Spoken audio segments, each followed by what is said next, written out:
Bonjour, je m'appelle Jocelyn et voici mon histoire. Jocelyn naît en 1978 dans une petite ville de Bretagne. Son enfance fut tout à fait douce et tranquille. Jocelyn glisse doucement vers l'âge adulte. En parallèle de ses études, il travaille souvent avec Nico, son pote d'enfance et photographe automobile. Avec lui, il se déplace régulièrement dans toute l'Europe à bord des bolides les plus luxueux. C'est peut-être là que naît son goût du voyage. Alors qu'il rend visite à sa famille, son passé le rattrape. En sortant de soirée, il tombe sur un mec jaloux qui cherche à se venger à propos d'une vieille histoire de cœur. Au premier coup à la tempe, Jocelyn s'effondre. En une fraction de seconde, pour un motif futile, son destin a basculé. Résultat, coma profond. Jocelyn est en réanimation entre la vie et la mort. Il n'est pas opérable.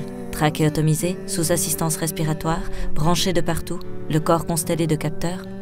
Le tableau est horrible pour ses proches. Mais du point de vue de Jocelyn, c'est pire. La conscience piégée dans ce corps paralysé, impossible de communiquer, impossible de savoir, impossible de comprendre. Finalement, Jocelyn sort du coma au bout de 21 jours, presque comme par miracle. Enfin, un miracle relatif. Jocelyn est déclaré grand traumatisé crânien, avec une hémiplégie gauche, des syndromes cérébelleux et neurologiques, une paralysie faciale et des troubles de l'équilibre. Après 3 mois d'hospitalisation, Jocelyn enchaîne avec 18 mois de rééducation dans différents centres.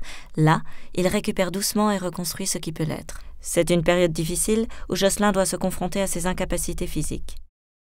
Aujourd'hui, Jocelyn se déplace en fauteuil manuel avec un bras et une jambe. Lui qui voulait découvrir le monde et rêvait de voyages lointains n'a plus que ses roues pour pleurer. Destination les États-Unis, pour un road trip de 5 semaines entre New York et San Francisco. Ce voyage est un déclic. Là-bas, tout se débloque. Jocelyn comprend qu'il faut juste oser et aller là où son fauteuil le portera. Il s'envole pour Rio de Janeiro avec sa petite amie. Aventurier dans l'âme, il n'est pas du genre à se décourager et trouve toujours un moyen de franchir les obstacles ou de les contourner. C'est à cette période qu'il a une idée aussi simple que nécessaire. Faire un guide de voyage pour les handicapés. Sa soif d'aventure et de conquête ne fait que croître. Et tous les problèmes d'accessibilité qu'il rencontre lui confirment que son idée de guide pour les personnes à mobilité réduite est essentielle. Quand on vous dit qu'il aime l'aventure. Bon, c'est vrai que quand on est en situation de handicap ou quand on a juste des problèmes à se déplacer, pour partir en voyage, on a besoin d'informations spécifiques. Or, ces informations spécifiques, on ne peut pas les retrouver dans les guides dits traditionnels.